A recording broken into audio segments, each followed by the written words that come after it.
Hello students, मैं Shubham Singh, faculty MG polytechnic Allahabad. मैं आपको 2 सब्जेक्ट्स पढ़ाऊंगा इस सेमेस्टर में। उसमें से पहला है IMED, फुल फॉर्म है इसका industrial management and entrepreneurship development, और जो दूसरा पेपर होगा हमारा दोनों वो होगा प्रोडक्शन मैनेजमेंट का। मैं इसका मतलब मैकेनिकल फाइनल ईयर को मैनेजमेंट से रिलेटेड दोनों पेपर जो आपके सेमेस्टर में हैं उनको पढ़ाऊंगा, ठीक है। अच्छा, अब आते हैं पर्टिकुलर सब्जेक्ट की बात करते हैं जो हम आज पढ़ने वाले हैं, इंडस्ट्रियल मैनेजमेंट और एंटरप्रेन्योरशिप डेवलपमेंट का। इसके 2 पार्ट हैं, पहला है इंडस्ट्रियल मैनेजमेंट और दूसरा है एंटरप्रेन्योरशिप डेवलपमेंट, ठीक है। जैसा कि आपको नाम से कुछ न कुछ आइडिया लग रहा होगा, इंडस्ट्रियल मैनेजमेंट का मतलब है या पर्पस है, हम क्यों पढ़ते हैं इसको, ताकि जिस भी ऑर्गेनाइजेशन में हम काम करने के लिए भविष्य में जाएं, या अगर हम अपनी कोई संस्था, अपना कोई इंस्टीट्यूशन, अपनी कोई फर्म, अपनी कोई इंडस्ट्री डेवलप करते हैं, तो उसको हम किस तरह से मैनेज करेंगे, कैसे उसकी प्लानिंग होगी, स्टाफिंग होगी, ठीक है, कैसे कंट्रोल, कैसे मोटिवेशन, और ये सारी चीज़ें होंगी। इन्हीं सब चीज़ों को हम स्टडी करने का काम क्या करते हैं, इंडस्ट्रियल मैनेजमेंट। उसके बाद दूसरा सेक्शन है एंटरप्रेन्योरशिप डेवलपमेंट। वो पूरी तरीके से डिपेंड करता है कि किस तरह से आप एक सफल उद्यमी बन सकें। डिप्लोमा करने का उद्देश्य सिर्फ ये नहीं है कि आप इसको करने के बाद जॉब सर्च करें, आप जॉब देने वाले भी बने, इसलिए आपको एक सेक्शन पढ़ाया जाता है एंटरप्रेन्योरशिप डेवलपमेंट, ठीक है। इसमें आप अगर कोई व्यवसाय करना चाहते हैं, उसके लिए अपने पैसे कैसे जनरेट करेंगे, फंडिंग कहाँ से आएगी, ठीक है, क्या क्या कम तरीके हैं जिनके थ्रू आप फंडिंग जनरेट कर सकते हैं, कैसे आपको पूरी अपना प्रोजेक्ट का प्रपोजल बनाना है और कैसे उसको फाइनली प्रेजेंट करना है, और किस तरह से आप अपना पूरा बिजनेस चला पाएंगे, शुरुआत कैसे होगी, रिस्क कैसे लेना सीखेंगे आप, वो हम सीखेंगे एंटरप्रेन्योरशिप डेवलपमेंट, ठीक है।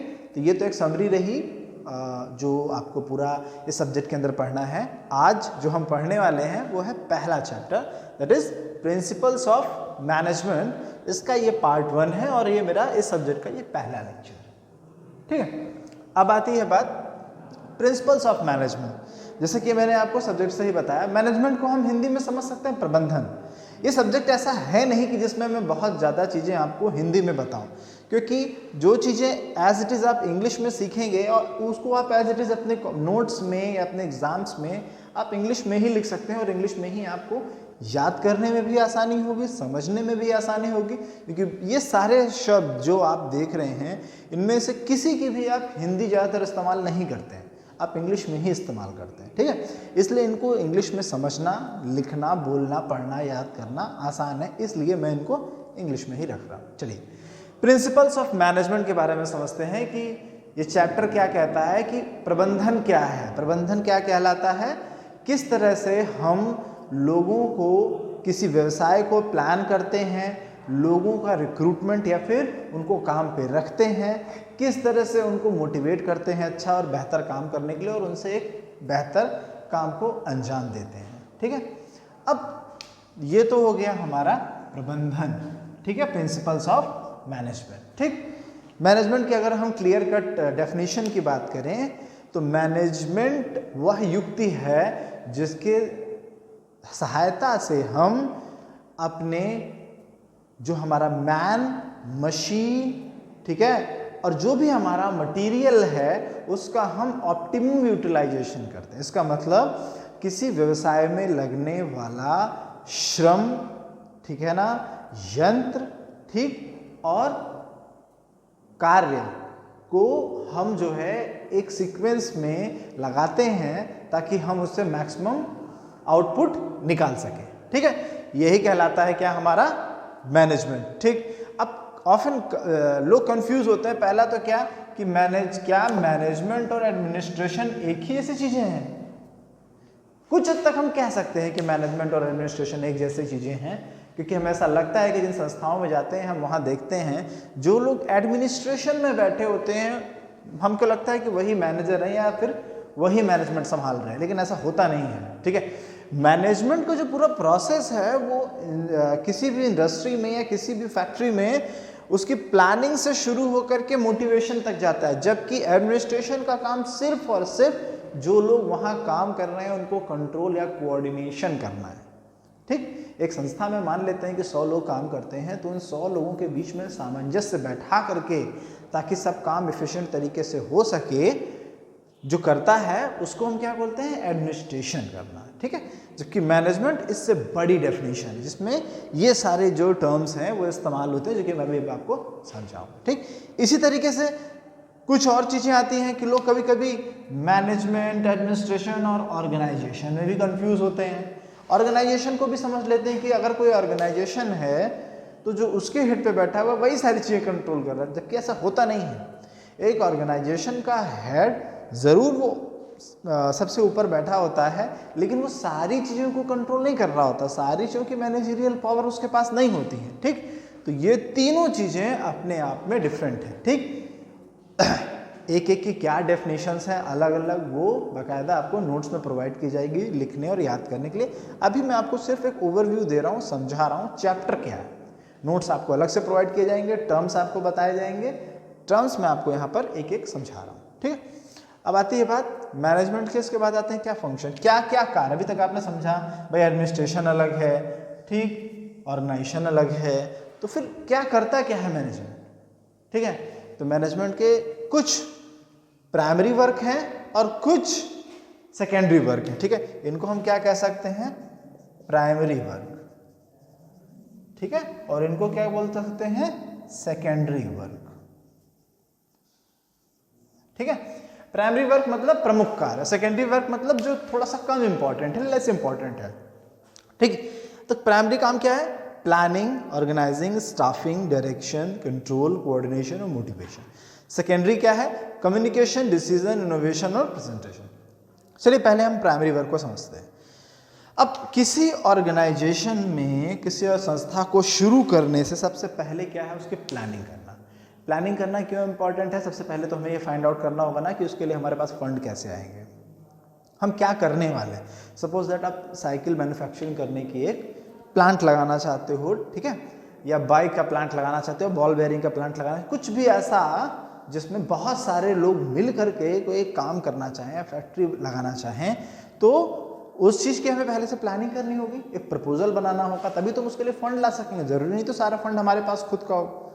ठीक है, हमें पैसों की कमी महसूस हो रही है तो हम बैंक के पास जाएंगे, ऐसे लोगों के पास जाएंगे जो हमारे आइडिया में या हमारे बिजनेस में इन्वेस्ट करना चाहें। ठीक है, तो दैट इज कॉल्ड क्या, प्लानिंग। सबसे पहले हमें करनी क्या होगी, प्लानिंग, तैयारी। ठीक है, दूसरी चीज ऑर्गेनाइजिंग। चलिए हमने प्लानिंग कर ली, हमने सोच लिया ऑन पेपर सारी चीज़ें कैसी हैं कैसी नहीं है, किस तरह से हमें शुरू करना है, क्या हम करना चाहते हैं। लेकिन उसके बावजूद मान लीजिए हमारे दिमाग में 10 आइडिया हैं, 10 चीज़ें, हम पंखा बनाना चाहते हैं, हम टेबल बनाना चाहते हैं, हम कुर्सी बनाना चाहते हैं, हम प्लास्टिक प्रोडक्ट बनाना चाहते हैं, बहुत सारे आइडियाज़ दिमाग में, लेकिन उनमें से लेके तो हम एक ही को आगे चलेंगे। तो उनको ऑर्गेनाइज करना, फिर उनकी चीज़ें कहाँ से आएंगी, ठीक है, रॉ मटेरियल कहाँ से आएगा, डिस्ट्रीब्यूटर कैसे बनेगा, कहाँ से अलाउट करेंगे, इन सब चीज़ों की तैयारी करना क्या कहलाता है, ऑर्गेनाइजिंग। ठीक है, अब आपने क्या किया, सपोज आप मान लेते थोड़ी देर के लिए आप एक सीलिंग फैन बनाने की फैक्ट्री लगाना चाहते हो। सबसे पहले क्या किया आपने, प्लान बना लिया। प्लान बनाने के बाद क्या किया, रॉ मटेरियल कहाँ से मिलेगा, बेचेंगे कहाँ, उसके लिए नेटवर्क प्रॉपर बनाया।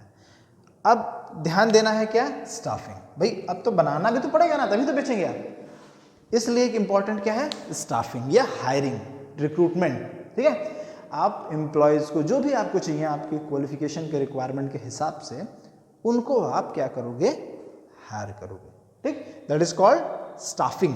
ठीक है, अब आपने लोगों को हायर कर लिया, हायर करने के बाद उनको काम पे लगाना है। जब काम पे लग गए वो, तो क्या करना होगा, उनको डायरेक्शन देना होगा। ठीक है, समझाना होगा कि आपको कौन कौन से, किस डिपार्टमेंट में आपने अपॉइंटमेंट किए हैं, उनको कौन कौन सी ड्यूटीज परफॉर्म करनी है। ठीक है, तो ये क्या हो जाएगा कि आपका डायरेक्शन।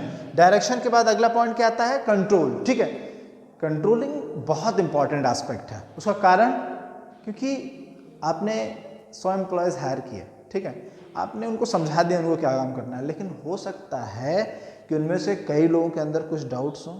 ठीक, हो सकता है कुछ बहुत एफिशिएंट हो काम करने में, कुछ लेस एफिशिएंट हो, तो उनको समय समय पर कंट्रोल करना होगा। जो ज़्यादा एफिशिएंट होगा उसको भी बताना होगा कि आपको अपने सहयोगियों के साथ या अपने स्टाफ मेंबर्स के साथ जो है मिल के समझ के सारे काम को करना है, और जो लेस एफिशिएंट होगा उसको मोटिवेट करना होगा। ठीक, इसी तरीके से क्या करना है, उनके बीच में कोऑर्डिनेशन बनाना है ताकि सभी लोग आपस में एक साथ मिल करके काम कर सके और आपका बिजनेस अच्छे से ग्रो कर सके। ठीक है। अच्छा, जब लगातार आदमी काम करता रहता है, कोई एक जैसा काम वो डेली करेगा, तो वो क्या होता है, उसके अंदर उसको काम करने की इच्छा थोड़ी कम होती जाती है। इसीलिए समय समय पर गवर्नमेंट भी अपने एम्प्लॉयज़ को छुट्टियों पर भेजती है ताकि वो थोड़ा मोटिवेटेड रह सकें। ठीक है। तो प्राइवेट ऑर्गेनाइजेशंस भी छोटे छोटे टूर्स ऑर्गेनाइज करती हैं या छोटी पार्टीज़ वगैरह करते हैं ताकि जो हमारे एम्प्लॉय हैं वो मोटिवेट हो सकें, उनको गिफ्ट देते हैं, दिवाली पे बोनस देते हैं और सारी चीज़ें करते हैं ताकि लोग दिल लगा करके संस्था के लिए काम कर सकें। ठीक है। तो ये क्या हो गया, मोटिवेशन। तो ये क्या है, ये 7 जो हैं आपके सबसे प्राइमरी जो है फंक्शंस हैं मैनेजमेंट। अब इस तरह सेकेंडरी भी समझ लीजिए। सेकेंडरी जैसे मैंने आपको समझाया, भाई कोऑर्डिनेट करना है 2 संस्थाओं के बीच में से, आप मैनेजर हो, आपके यहाँ एक सिविल डिपार्टमेंट है, एक इलेक्ट्रिकल डिपार्टमेंट, तो दोनों के बीच में कोऑर्डिनेट करना, कम्युनिकेट करना, ये भी क्या हो गया, एक सेकेंडरी फंक्शन। ठीक है। छोटे बड़े डिसीजंस लेने पड़ते हैं आपको जब आपकी संस्था काम करती है। ठीक, तो उसको क्या बोलते हैं, क्या, डिसीजन मेकिंग। ठीक है। अब मान लीजिए आपने डिसीजंस लिए, ठीक है, डिसीजन सही होंगे, गलत होंगे, अब समय समय पर कुछ ना कुछ नई चीज़ें बनानी होंगी, कुछ चीज़ें हटानी होंगी। ठीक है। तो इसके लिए हम एक डिपार्टमेंट बनाते हैं, उसको क्या बोलते हैं, R&D डिपार्टमेंट। ठीक है, research and development. Research and development, जैसे मान लीजिए कि जितना हमने, जैसा मैंने इनिशियली आपसे बात किया कि हमने मान लीजिए एक सीलिंग फैन का प्लांट लगाया। ठीक है। उस सीलिंग फैन को डेवलप करने के बीच में हमें कुछ समझ में आया कि इस सीलिंग फैन के साथ कुछ हम और इनोवेशन कर सकते हैं, कुछ नया कर सकते हैं। ठीक है। तो हमारा R&D department, research and development department जो है वही तो डेवलप करके बताएगा हमको कि ये सारी चीज़ों में क्या और बदलाव हो सकता है, कैसे हम चीज़ों को और बेहतर बना सकते हैं। ठीक, और समय समय पे उसको प्रेजेंटेशन, कैसे उसकी मार्केटिंग करनी है, पब्लिक के बीच में कैसे जाएगा, ठीक है, कैसे हम उसको एफिशिएंट तरीके से बेच पाएंगे। ठीक, तो ये क्या कहलाता है, प्रेजेंटेशन। ठीक है। एक बार फिर से हम गो थ्रू होते हैं इस फंक्शंस ऑफ मैनेजमेंट के ऊपर सीलिंग फैन वाले एग्जांपल के साथ। हमें एक सीलिंग फैन की कंपनी लगानी है, सबसे पहले क्या करना होगा, प्लानिंग करनी है। प्लानिंग किस बात की, फंड कहाँ से आएगा, कहाँ फैक्ट्री सेटअप होगी। ठीक है। ये जब आपने प्लान कर लिया तो आप क्या करोगे, ऑर्गेनाइज मतलब रॉ मटेरियल कहाँ से आएगा, फंड की व्यवस्था हो गई, तब रॉ मटेरियल कहाँ से आएगा और बेचोगे कैसे, डिस्ट्रीब्यूशन नेटवर्क कहाँ बनाओगे, इसको क्या किस में रखेंगे, ऑर्गेनाइजिंग। देन उसके बाद अब आपको 2 चीज़ों की तैयारी हो चुकी है आपकी, तो अब आपको क्या चाहिए, एम्प्लॉयज़, एफिशिएंट एम्प्लॉयज़। तो क्या करोगे आप, स्टाफिंग, एम्प्लॉय हायर करोगे। ठीक है। अब एम्प्लॉय आपने हायर कर लिया तो उनको समय समय पर क्या करना होगा, डायरेक्शन देना होगा, समझाना पड़ेगा कैसे काम करना है। देन आफ्टर आता है क्या, कंट्रोलिंग। ठीक है। हर आदमी के काम करने की एफिशिएंसी अलग है, उस आधार पर उसको क्या करना है, कंट्रोल करना है। ठीक, अलग अलग डिपार्टमेंट के बीच में आपको क्या करना है, कोऑर्डिनेट करना है। ठीक है। और समय समय पर अपने एम्प्लॉयज़ को मोटिवेट करना है। तो ये क्या है, ये प्राइमरी फंक्शंस है मैनेजमेंट के। एंड देन आफ्टर ये सेकेंडरी, जो अभी मैंने आपको समझाया, communication, decision, innovation and presentation. ठीक है। तो स्टूडेंट्स, पहले लेक्चर के लिए इतना मटेरियल सफिशिएंट है। इस चैप्टर को हम आगे भी देखेंगे, जो आगे नेक्स्ट टॉपिक आएगा। ठीक है। तो ये रहा आपका पहला topic, industrial management and entrepreneurship development का principles of management. Thank you.